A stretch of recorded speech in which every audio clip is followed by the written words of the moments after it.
Olá, seja muito bem-vindo, muito bem-vinda. Estamos no ar com mais uma edição do Pod Pati. Essa é a segunda temporada. A primeira já passou, fizemos aí muita história, muita coisa boa, mas você pediu e a gente está de volta para uma segunda temporada do Pod Pati, trazendo... Aqui nós falamos sobre empreendedorismo, nós falamos sobre negócio, nós falamos sobre atualidades, nós trazemos muita história boa, de gente muito especial. Você já conferiu aqui nas outras edições passadas. E eu tenho novidade para você. Agora o Pod Pati, você que acompanha a gente no YouTube, por favor, se inscreva no nosso canal. Olha aí, se inscreve, deixa o seu like, dá essa moralzinha pra mim. Mas agora também o Pod Pati está no Mundiplay. O que é isso, Patrícia? Mundiplay é um aplicativo do Grupo Mundial de Comunicação. E no Grupo Mundial de Comunicação, no Mundiplay, você vai poder acompanhar todas as rádios, a Rádio Viola e também a Rádio Mundial, que é uma sensação, minha gente. Há mais de 22 anos é a top das tops, né? Grupo Mundial de Comunicação. E no Mundiplay você pode assistir aí tanto o Pod Pati quanto o Entre Linhas e muitas novidades. Então, vem comigo porque o Pod Pati está começando a partir de agora.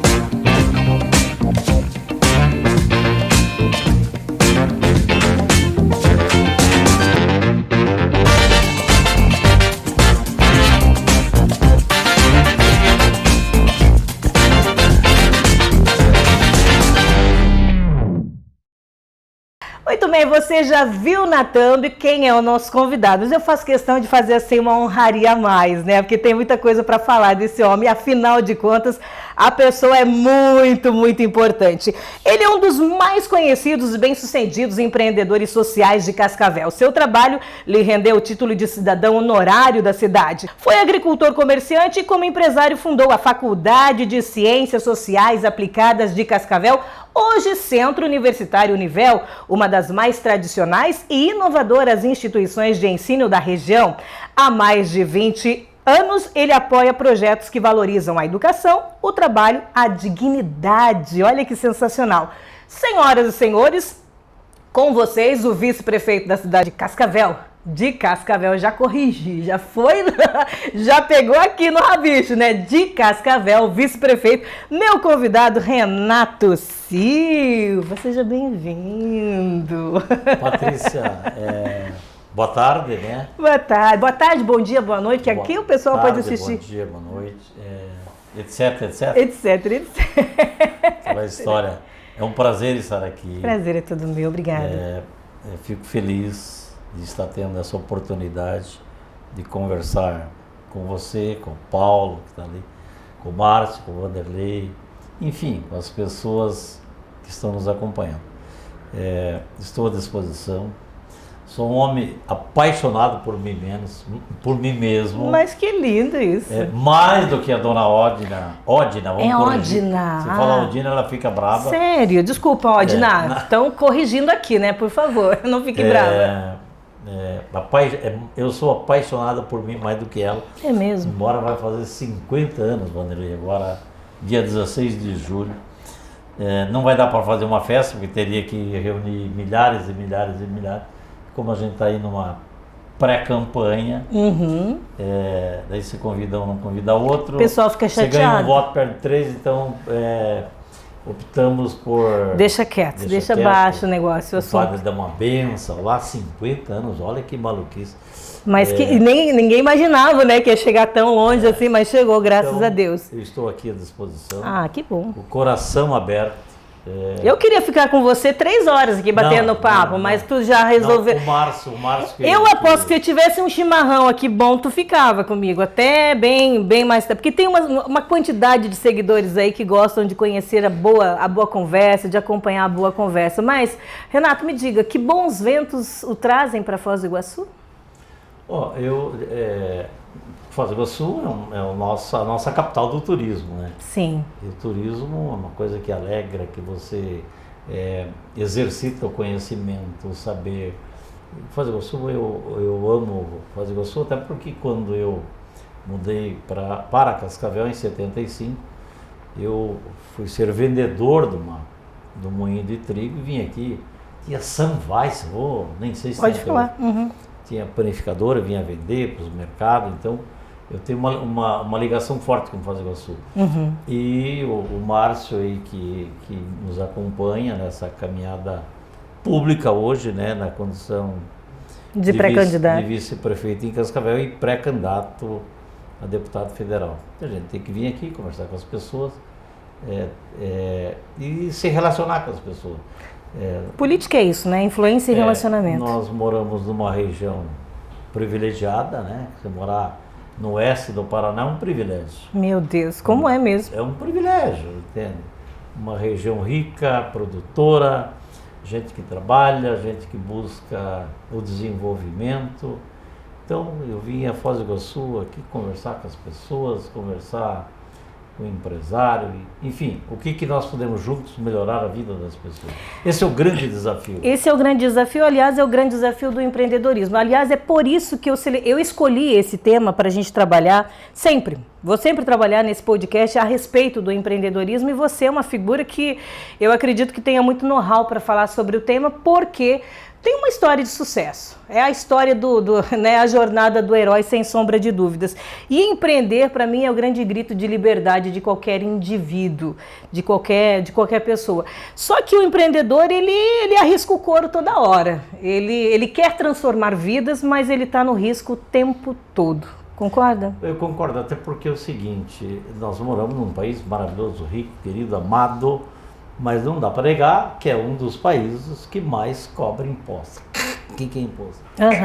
E pela garganta. É caro, e ser empresário é um grande desafio, porque os perversos reinam, querem reinar, por isso que a gente tem que combater, para eles não reinar soberanamente por toda a vida. E quando você, na condição de empresário, você tem uma concorrência justa, leal. Exato, concorrência certa, justa. Eu pago os meus impostos e você também. E sem méritos, aí viu? É uma questão, E sem méritos. Não adianta você vir pegar empréstimo lá do banco e dizer assim, ó, tô conseguindo empreender, porque daí já não é justo mais a jornada ali. Existe ainda no nosso país coisa que tem que ser combatido, muito desequilíbrio, sim. Entende? Aí vira uma concorrência desleal. Então esse é um grande desafio, mas eu gosto do empreendedorismo, tive o privilégio, a graça, os dons de Deus de ter nascido, para quem não me conhece, nascido numa família muito humilde. 11 irmãos? 11 filhos? No 11 irmãos, uma família muito pobre, daria para dizer, porque na época era muito difícil, eu lembro muito bem, minha mãe sempre com doença. Aí se engordava lá um pouquinho para ter uma condição de vida um pouco melhor, ter que vender para comprar um remédio, levar a minha mãe. Nossa, como que era duro. Então eu sei do sofrimento das pessoas, porque passei por isso. Mas sou grato a Deus de poder ter me autodesenvolvido, me desenvolvidaria para dizer, e ter ajudado muita gente, a própria família. Esse é o grande desafio. Você não pode também crescer só pensando em você. Você tem que ir desenvolvendo junto as pessoas, claro, com quem caminha com você, perto de você, tal. Então, eu tenho esse privilégio e gratidão a Deus, a minha família, a família das pessoas que me ajudaram a desenvolver. Isso caminharei de joelho. E de gratidão, né? Gratidão. Que maravilhoso. Essa é uma palavra muito forte. Uma das coisas que Cristo reclamou foi da ingratidão. E a gente ainda vive muito isso. Aquilo que eu falei, nosso grande desafio aqui na Terra é combater os perversos que querem reinar soberanamente por toda a vida. E daí eles só pensam neles e se articulam, estudam. E não dorme sem fazer uma arte, sem fazer uma sacanagem. Isso faz bem, então a gente tem que combater isso. Principalmente, puxando um pouco para esse mundo político, porque você tem o poder. Era a minha próxima pergunta, mas então, vai, pode ficar à vontade. Isso aí a gente tem que lutar muito para que essas pessoas não perpetuem no poder, pisando no pescoço. Porque é fácil, né? Eu propor uma guerra, só que eu não levo o primeiro tiro. Sim. Eu não ponho meu peito na frente. Sim. O próximo pode. Olha a mentalidade. A disparidade, né? Disparidade. Então, por isso que a gente não pode se calar. Deus dá a palavra, dá o dom, precisamos falar, precisamos gritar, em defesa sempre do mais fraco e oprimido. Eu tenho esse espírito, luto por isso. Porque tem gente que é o seguinte, que ele pode comer, pode transportar o mundo, eu não, se for para... Então, são os desafios, não sou melhor do que ninguém, mas aquilo que você falou, eu tenho o privilégio, meu caro Wanderlei, de ter nascido numa família muito pobre, lá em Santa Catarina. Pão de trigo era só no final do ano, senão era pão com inhame, como diz o tal. Tinha que ir lá nas grotas arrancar inhame para ralar, para fazer o pão. Fazer o pão, cortar a folha de caeté, porque nós não tinha nem forma, não tinha uma lata, folha de caeté. Sim, para assar o pãozinho lá. Para assar o pãozinho no forno. Então, eu acho que era uma vida bem mais sofrida. Eu, para fazer o ensino médio aqui no Paraná, já trabalhava na roça até às 5, e depois andava 6 quilômetros a pé para ir no ginásio, né? Hoje ensino médio, e voltar à noite com 15 anos de idade, 16 anos. Os poucos cabelos que eu tinha já voava de medo. Mas hoje, busca em casa. Não, e a geração fast food. Tudo bem, mas parece que a geração não se fortalece. Não desperta. Não, mas ela está mais que frágil. A vida te proporciona. Está mais frágil. Ela está mais frágil, ela está mais... Eu já disse várias vezes, quem nos acompanha aqui no Podpart já ouviu várias vezes eu falar disso, como a nossa geração está vazia, está sensível, está frágil. E sim, eu atribuo muitas vezes a falta da dureza de encarar a vida como... da autorresponsabilidade, encarar a vida como ela realmente é, arregaçar as mangas, não chorar por tudo porque nada vai cair do céu. E a sua história mesmo mostra isso pra gente, que nada caiu do céu. Eu já queria me estender aqui, ainda dentro desse tema empreendedorismo. Como é que você se apaixona tanto pela educação? Por que você começa a empreender num segmento tão sofrido, tão, vamos dizer assim, deixado de lado no nosso país, que é a educação pública, né? Mas é lógico, a sua instituição é particular, mas evidentemente você precisou ter uma visão, um foco, um objetivo para chegar onde você chegou com a Univel. Olha, Patrícia, de você que está nos ouvindo, foi um grande desafio. Pensa num desafio árduo, porque é o seguinte, eu não tinha passado ainda na frente de uma faculdade, eu não tinha tido o privilégio, embora meu pai sempre motivava a gente a estudar, mas aquela pobreza, aquela dificuldade, como antigamente quase ninguém tinha oportunidade. Coube a mim a fundar a primeira instituição de ensino superior de Cascavel. Exato. Não era do ramo, olha as dificuldades. Há 30 anos atrás dava a impressão que era um pecado você estudar. Não, estudar e ter uma oportunidade. Sim. Eu tenho 3 filhos, as minhas 2 filhas que nasceram primeiro, tiveram que estudar fora, assim como tantos outros saíram do seio da sua família, da sua comunidade para ir para uma outra região estudar, porque não tinha oportunidade. Olha que pecado.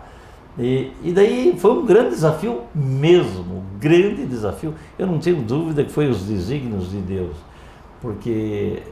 Quando a gente fala de desafio, dá para você ser um pouco mais claro? Tipo assim, o que você enfrentou, além das pessoas não acreditando, que eu tenho certeza. Para que faculdade em Cascavel? Eu acho que houve esse tipo de conversa, eu penso, né? Imagino. Mas o que mais, quais foram as principais barreiras? Financeira, enfim? Financeira até não muito, para ser sincero, porque a gente tinha já uma certa estrutura. Mas de colocar na cabeça daquelas desculpa a expressão, cabeça de minhoca lá em Brasília, que você não estava fazendo mal para a sociedade. Entendi. Você estava querendo fazer o bem. Que pecado você estaria fazendo? Fundar uma instituição de ensino para dar a oportunidade para os jovens da nossa cidade, da nossa região, ficar aqui e estudar aqui. Entende? Desenvolver essa região aqui, crescer. Essa região. Ninguém aprovava. A prova é que é o seguinte, eu falo, as pessoas que eram do setor da educação, dos colégios e tal, em Cascavel não conseguia furar essa barreira. Uau! Imagina, aí coube a mim, cidadão criado lá no mato, na roça, praticamente sem estudo, que só tinha o ginásio na época. Não, tinha o científico. Não, o científico. Isso. Eu fiz o ensino médio. Não tinha faculdade ainda. Fiz depois porque eu me sentia. Não dá para a palavra. Constrangido. Como é que eu dirigi? Na obrigação de ter um canudo para. Dever de ter um. Sim, exatamente. sim. E com um pouco de conhecimento, sim. Não só canudo. Então, foi um grande desafio. Eu imagino. Em Brasília, convencer as pessoas que você estava querendo bem. Eu imagino. E tudo um modelo. E uma mentalidade, né, Renato? Uma mentalidade maluca, uma mentalidade na contramão. Sim. Tipo assim, vocês que se virem lá. Então, foi um grande desafio na minha vida. Uhum. Eu tive que fazer coisa que você não sonha, uma coisa justa. Por exemplo. Vamos lá. Por exemplo, eu fui ao Rio de Janeiro, pousar no hotel Copacabana. Mas eu não vou falar o nome das pessoas para não comprometer. Mas para cumprimentar uma pessoa no café da manhã no hotel, não que eu tinha... Você precisava daquele relacionamento, precisava daquele encontro. Isso. Ô, doutor. Quantos empreendedores já não tiveram que fazer isso, né, minha gente? E encontros e reuniões que você nem quer estar lá. Às vezes bancar a sua viagem, bancar a sua estadia. Eu não tinha, eu era uma pessoa humilde. Talvez eu serviria até para carregar a mala lá no hotel, mas eu fui lá, pousei lá para outro dia encontrar a pessoa, falar bom dia. Para chegar lá em Brasília, 15 dias depois, vi o senhor lá no hotel. Ou fui a Recife, esse aqui eu vou dar o nome, não o outro porque ainda está vivo, esse eu acho que não está mais. É para saber mesmo, né? Eu fui a Recife, também nesse mesmo propósito, espírito, passar na frente da casa, que era uma grande praia, não lembro, de um conselheiro Ibigato, para cumprimentar, seu Ibigato, para depois você chegava em Brasília, viu o senhor lá na praia, legal. Agora nos ajude, aprove nosso projeto não é mau, é para o bem, para ajudar a desenvolver uma região, desenvolver pessoas, a educação é a ferramenta da transformação. Sabe o que me encanta ouvir sua história? É que assim, não era business só. Você falou para mim, Patrícia, não era tanta dificuldade financeira, o obstáculo não era a gente... Você já era vereador nessa época, ainda não? Não, eu já tinha sido vereador até 88. Bom, a coisa política já estava contigo, né? Mas, tipo, não era uma questão de visão empresarial apenas. O legal do empreendedor é isso, é que a gente transforma a vida das pessoas. Quando você cria um aplicativo que você pode fazer uma consulta, que você pode salvar uma vida. Esse é a vibe do empreendedorismo, é isso que tem contagiado, é isso que inclusive contagia o presidente Bolsonaro, que tem facilitado a abertura de inúmeras, né, pequenas empresas e empresas, porque o objetivo é esse mesmo, fazer a coisa girar, evitando essa burocracia. E em cima dessa tua fala, que me encanta a propósito, e eu já quero parabenizá-lo, mas vale a pena empreender no Brasil? Vale. Esse é um país rico, querido. Nós temos que combater esse desperdício, esse desgoverno que tem acontecido. Não agora, diga-se de passagem, porque eu sou eleitor do Jair Messias Bolsonaro. Goste, quem não gostar, não quiser votar em mim, se eu vou ganhar. Se votar a favor, se não votar é 2. Mas eu tenho que ser sincero com a sociedade, o que penso, como me comporto. E a pessoa tem que saber o que eu penso, e de onde que eu vim, para onde que eu vou, porque se eventualmente eu estou, como me coloquei à disposição de uma pré-candidatura, eu até clamo que a sociedade procure, porque é um contrato... Tem que fazer isso, Renato, tem que fazer isso. Porque é o seguinte, a sociedade não está um pouco dispersa, que ela nem sonha que a hora que ela está votando, ela está contratando um operário para trabalhar e paga bem. Aí você pega um operário que é o primeiro a ser sacana com você. Você contrata um guarda, é o primeiro a te roubar ou abrir as portas para o ladrão entrar. E isso que tem acontecido, por isso que quebrou essa aliança, essa relação de confiança com a sociedade. Sim. Por isso que é difícil pessoas de bem que querem ficar à margem disso. E elas comentam, eu não gosto de política. E outro dia eu estava fazendo um programa de rádio, eu falei assim, gente, nós fazemos política quando nós vamos comprar abobrinha.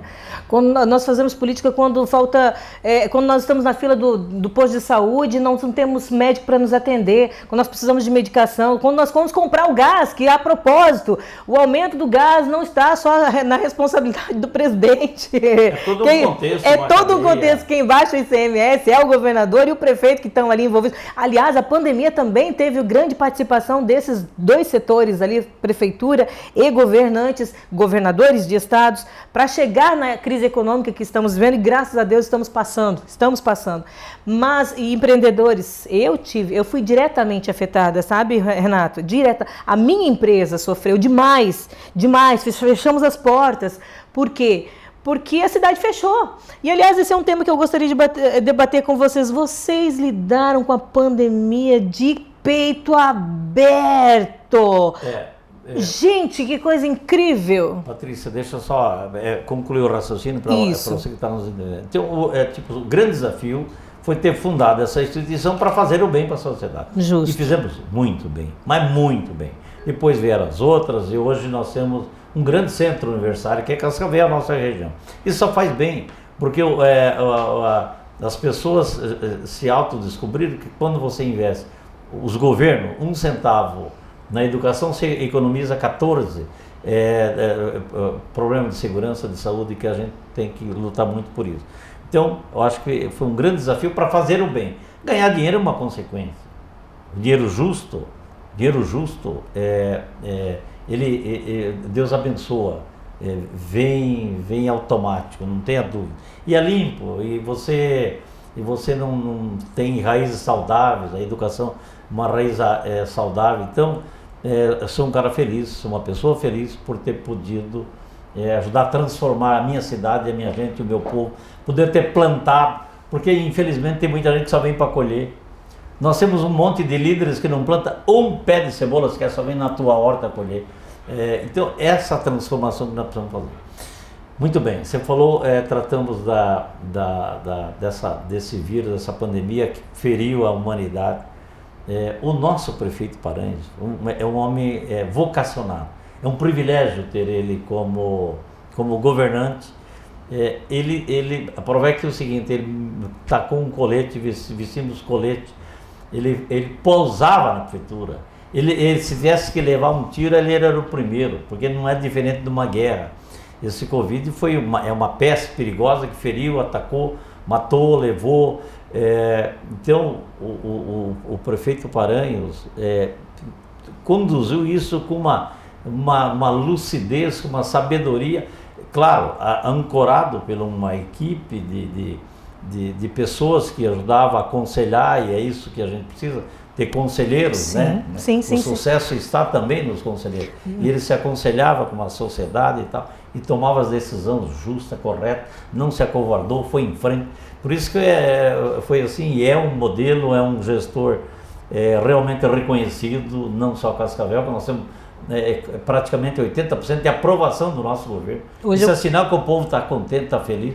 Temos problema? Temos um monte de problema que ainda temos. E vamos lutar sempre para resolver. E sempre vai aparecer. Vocês não fecharam a cidade? O lockdown de vocês não chegou a acontecer? Hoje eu liguei tive o prazer, falei, eu vou ligar para um cascavelense. Quero saber o feedback. Tem que saber do povo, é o povo que elegeu, o povo tem que falar. O rapaz falou assim, olha, quando eles, na primeira eleição, eles tinham 72% de aprovação, por aí, né? 70%. Hoje eles têm 90%, se tivesse mais tempo, a pontuação seria diferente. Para você ter uma ideia, de acordo com ele, as escolas pararam 30 dias apenas. Nada mais do que... A vida aconteceu. É claro que eu vou ter gente aí refutando a minha fala e dizendo, mas Foz do Iguaçu é diferente. Quando você tem alguém com colete à prova de balas, como foi essa equipe lá de Cascavel, querendo fazer diferença na vida das pessoas, e está aqui o exemplo do Renato, doutor Renato, vice-prefeito Renato, nosso amigo Renato, contando a história dele, dizendo da onde veio, o porquê está fazendo. Isso é propósito, gente. Só nasce na vida e no coração de empreendedores focados. Nós só podemos transformar. Outro dia eu estava falando na rádio, Renato, isso. A semeadura ela é livre, mas a colheita ela é obrigatória. Você está entendendo? Você vai plantar se você quiser. Isso é uma escolha sua. Você vai plantar amor, se você quiser. Se você quiser plantar ódio, você vai plantar. Isso é uma escolha sua, é o livre-arbítrio, é o seu direito que você tem. Mas a colheita daquilo que você plantou, inevitavelmente, ela vai acontecer, ela é obrigatória. Então não adianta um prefeito, um vice-prefeito que se dedicam a cuidar de uma cidade, ele só vai colher isso mesmo, resultados positivos, porque a população irá identificar, nós identificamos o bem. Nós conseguimos ver, isso tem cheiro bom. O bem tem cheiro bom, tem bom aroma. E a gente consegue identificar, por isso que a aprovação é tão grande. Não precisa muito longe, vontade de fazer. O bem é a presença do Espírito Santo, exatamente. Né? E você percebe quando tem a presença do Espírito Santo no teu trabalho, na tua cidade. Justo. Tem luz, né? Então, a gente está dentro disso com compromisso, sim, é uma doação. E como é bom quando a gente se doa para servir. E a política é essa ferramenta da transformação. Porque eu nunca esqueço, uma vez uma pessoa muito querida me falou: Renato, se você pegar tua casa e vender e fazer caridade, daqui a pouco você fica sem casa junto com os outros que também não tem. Agora, um projeto político, um governo justo, um projeto com a comunidade, você transforma, você ajuda, você usa a força da própria sociedade para se se defender, se fortalecer. Por isso que eu estou pré-candidato nessa cachaça, no bom sentido, como um propósito de vida árdua, difícil, não pensando no meu próprio umbigo. Eu poderia, com a graça de Deus, da onde eu vim, disputando aí de um ovo, tinha que dar para 5 pessoas, uma banana a gente se alimentava, café com farinha, graças ao bom Deus hoje poderia viver, mas eu não posso pensar em mim. E os meus netos e meus filhos, não os meus, os netos da sociedade, os filhos da sociedade. E aquilo que eu estava falando, era um clamor da instituição naquela época para os filhos, muitos filhos, não era para o meu nem para ninguém, era para muitos filhos. Então é por isso que deu certo. É aquela história que é verdadeira, como diz o Raul Seixas, se não me falha a memória. Ele diz o seguinte: quando você tem um sonho teu, ele é um sonho. Agora, quando ele é coletivo, ele vira realidade. Então eu tenho um sonho coletivo, sim, de ajudar a transformar a vida das pessoas através do mandato público delegado que nasce do seio da sociedade, para você realmente ajudar esse país. Esse país é querido, é amado, ajuda o seu país, ajuda a salvar o seu país. Verdade, se interesse bastante por política, porque é importante a gente se interessar por política. Essa juventude, não deixe roubar o futuro dessa juventude, meu Deus do céu. É seríssimo então, isso, né? Então, que seja um governo justo, que seja correto, não precisa ser lá, mas só não seja sacana, esse é o grande desafio. E você fala com conhecimento de causa porque você sabe que já esteve você vive a coisa pública, a máquina pública, e você sabe que é possível sim.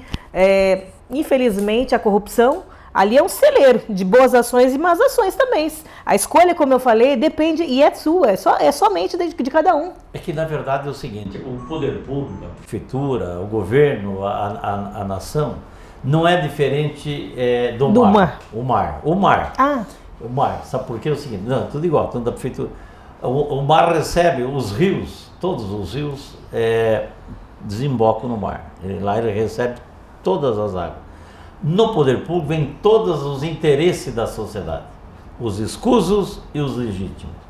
Os grandes desafios para você ter êxito, igual estamos tendo em Cascavel, é combater os interesses escusos, isso que fere, machuca a sociedade. Então esse é o grande desafio. Renato, quando você fala em desafio, eu acho que as eleições de 2022 serão tá muito polarizado, né? Nós temos uma realidade bastante polarizada e nós também temos uma sociedade muito mais atenta, que discute. Ontem nós falávamos lá em casa na janta que é capaz de você não saber quem são os jogadores da seleção brasileira, quem são os atletas que estão lá, mas nós sabemos quem compõe o Supremo Tribunal Federal, nós sabemos os nomes deles. Hoje o cidadão comum, a Dona Maria, a Dona Zilda, são personagens que eu crio aí aleatoriamente para dizer que a população, no seu geral, ela já está atenta à questão política e está não está alheia ao que está acontecendo, ela sabe o que está acontecendo. Essa ideia aí de a liberdade de expressão ser tolhida, essa ideia de, né, lockdown, que a gente sabe que não funcionou, né, que não é comprovadamente cientificamente a melhor solução. Enfim, nós sabemos tudo o que aconteceu e rolou aí, e os olhos estão abertos, as pessoas estão atentas a isso. O que você pensa das eleições de 2022 para a presidência da República? Eu tenho que fazer um chamamento para a sociedade. Não se engane. Não se engane. Tudo bem, o nosso presidente tem os seus defeitos, como humano, assim como está cheio. Mas não é um cidadão mal intencionado. Porque o grande desafio, Patrícia, é você descobrir qual que é a minha intenção. Qual que é a tua intenção? Qual que é a tua intenção? Se você não for um mal intencionado, as coisas se transformam. Agora, duro, é triste quando você vem com mal intenção, ou cheio de outras intenções malignas que vai ferir o seu povo. Então, eu faço aqui um chamamento. Confie no presidente Bolsonaro. Fala maluquice, fala, eu também falo, mas não é um mal intencionado. Isso que faz a grande diferença. Nesse momento, melhor para a nossa nação, melhor para a nossa família, a nossa região, o nosso país, é esse moço continuar governando por mais quanto. Eu de peito aberto, renovo o contrato com ele, sim, por mais 4 anos. É melhor para o nosso país. Pré-candidatura aí a todo vapor, você já está visitando, já está conversando com as lideranças, com as pessoas, como é que tem sido a receptividade? Pode concluir. Bem, de uma forma diferente. Quebrando esse paradigma que é o seguinte, ficou muito mal acostumado, um vício. Fazer política é falar de dinheiro. Isso me machuca. Por que eu tenho que pagar? Por que eu tenho que contratar ali para convencer o eleitor que tem que votar em mim? Justo. O eleitor que se desperte um pouco, pense, você está contratando, vê quem que você quer contratar. Então, Patrícia, eu estou me colocando sim, numa pré-candidatura, disposição, mas nessa linha de raciocínio. Eu não quero comprar um voto, Deus que me perdoe quer comprar um voto, entendeu? O voto é livre, é sagrado, não tem preço, tem consciência, tem consequência. Então, eu estou nesse espírito diferente, a sociedade, tentando que a sociedade se desperte e observe quem que ela quer que governa, como é que é o que pensa, como vive, não é o que fala, falar até papagaio fala. Veja o comportamento, a atitude, a história. Se apegue a isso, se apegue ao comportamento das pessoas na família, como é que são os seus filhos, como é que é a sua vida, como é que é, você tem processo no lombo, não tem? Tem líder que se coloca para nos representar com processo até na orelha. Não estou dizendo que é errado ou feio, mas esse é o grande desafio e eu quero ajudar a quebrar esse paradigma, fazer uma política limpa. Eu pretendo, é o propósito, se tiver êxito, chegar em Brasília com força, com mandato limpo, não cheio de pereba, porque eu sou muito franco, não tenho o que esconder. Se eu comprar um mandato, eu não quero jamais, eu quero ter um mandato limpo, um voto sagrado, da consciência do povo e trabalhar em cima desse espírito para a gente poder ajudar muito esse país. Quero ajudar o meu país a crescer, a se desenvolver com ideias, com projetos, compartilhando, buscando conhecimento e enfim. Patrícia, eu falei muito pelo meu tamanho, chega, né? Eu preciso num outro compromisso. Sim, claro, nós precisamos encerrar. E é claro que nós agradecemos a sua presença, a sua disponibilidade de estar conosco, de bater esse papo gostoso. A estada dele foi bem rápida aqui em Foz do Iguaçu. Tem outros compromissos, sim, com pessoas, com amigos, com gente que já agendou, já está lá esperando para tomar um cafezinho ou de repente aquela cuia de chimarrão. Mas eu agradeço demais, Renato, a sua presença, suas falas. Esteja aqui numa próxima oportunidade para falarmos das pautas republicanas, que eu tenho certeza que são pautas que agradam muito a nossa sociedade, a nossa cidade de Foz do Iguaçu. Como a internet é livre, esse programa está saindo no mundo inteiro. Então, é para isso aí que a gente faz comunicação. Obrigada, Renato. Obrigado a você, Patrícia. Obrigado, Paulo, que está aí quietinho ali. Obrigado a você que está nos assistindo. Confie na gente. Confie. Estou criando uma aliança com a sociedade. Uma aliança que não pode ser quebrada. Com um comportamento Uma aliança não pode ser cobrada com comportamento escuso. Então, é essa aliança que eu quero fazer com o meu povo, com a minha gente, com a minha terra, com a minha nação, com o meu país.